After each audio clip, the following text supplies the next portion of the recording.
What's going on, hobby family? Another day, another sports card video. I am under the weather. I got a little clickety clack in my throat, but we continue on. We are not slowed down by the summer cold sniffles. If you're new here and you're looking for just about daily sports card collectibles videos, friends, hit that subscribe button down below. We will keep it coming. Also, huge thank you to video sponsor COMC.com, your home for buying, selling, and flipping all the hottest trading cards. Their consignment marketplace now home to over 32 million cards from baseball's biggest stars like Shohei Ohtani, Aaron Judge, and Mookie Betts to Marvel favorites like Spider-Man, Thor, and Captain America. COMC has something for every type of collector, so make sure to visit COMC.com today to build out your collection with your favorite cards. All right, friends, I have been very picky here recently over the last couple of months for which cards I am going to pick up. There's certain cards that are on my want list that are not necessarily mega rare. I've talked about the 89 score Barry Sanders rookie card and a PSA 10. That's a card that stubbornly sits at $1,100, $1,200, $1,300. Literally, when I got back into the hobby 5 years ago, it was a $400 card pretty much all day.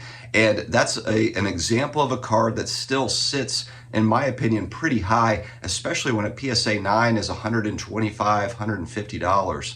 And so there's cards like this where I'm just not in a huge rush to try to buy them. Even if they do drop a little bit in price, I still want to kind of wait and see. And we talk about economic factors on this channel all the time. And I always look to it on a macro level. Are there certain things that I feel like could make card prices go up versus go down?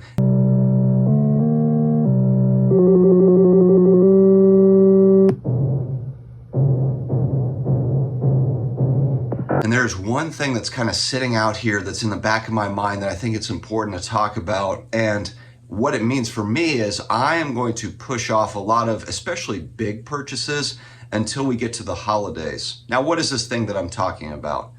It's student loan payments coming back. For me personally, this does affect me. I do have student loans. Fortunately, my wife's are paid off. I still have student loans. The good thing is I didn't take out massive loans. I have some, and I will have a payment, but not a giant payment that's going to impact a lot of what I do. If nothing changes as far as the government continuing to kind of extend this stoppage, it will start up October is when payments will be due again. And this is over 3 years running since they've really stopped student loan payments from having to be made. And for a lot of people, this is a savings of $300, $400, $500, $600, $800 a month, maybe more in some cases. Now we've had a lot of inflation over the last couple of years. And so now you have cost of living that's more expensive as far as food and shelter. And now you're going to get your student loan payment is now going to be due again. I think for a lot of people, especially in their 20s, 30s, 40s, when I look at my YouTube analytics demographics, a lot of my viewership falls into this bucket that would have student loans. This may or may not impact buying decisions, discretionary income when it comes to things like cards.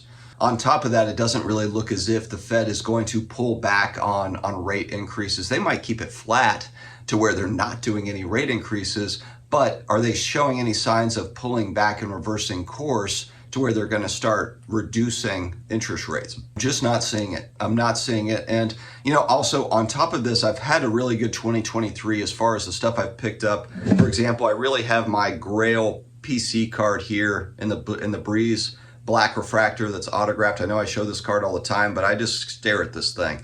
This coupled with the Millie Bobby Brown 11 autograph, numbered out of 25, and then I got a Bart Starr rookie card. I've really kind of had a great 2023 as far as my collection is concerned.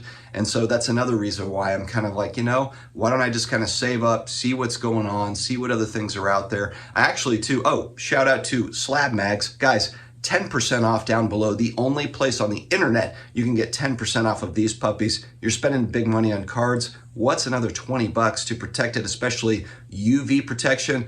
Slabs do not have 100% UV protection. They have little to none. PSA, BGS, SGC. So this can help you, especially if you have autograph cards. Do not want those fading. What I just picked up, this is kind of fun. I'll throw a picture up here. Mad Balls. If you were around when I was a kid back in the 80s, you remember these. These are in box and very good condition. I found a buyer, actually thanks to Chris Vegas Fine 777, putting me in touch with the guy that had these.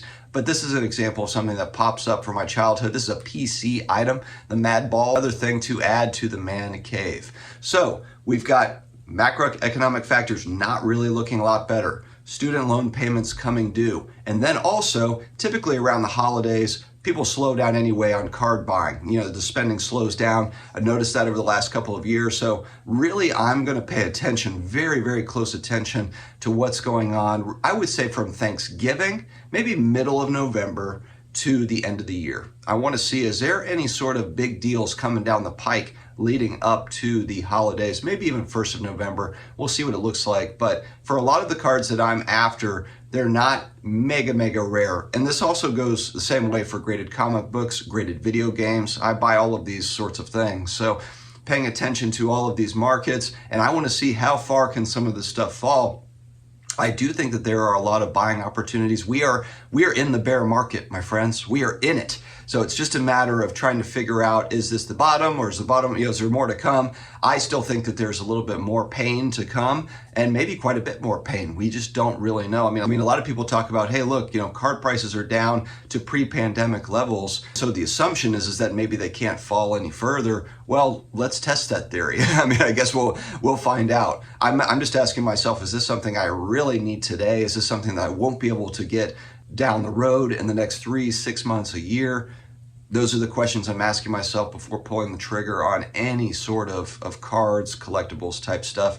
And it's working out pretty well. I'm excited about what's to come. And for collectors, even for speculators, investors, there are some nice price points out there. All right, guys, so that's my plan here over the next little bit. Again, sorry for the nasally thing. I hope to have this figured out over the next couple of days. Stay healthy, stay awesome. I will talk to you again later.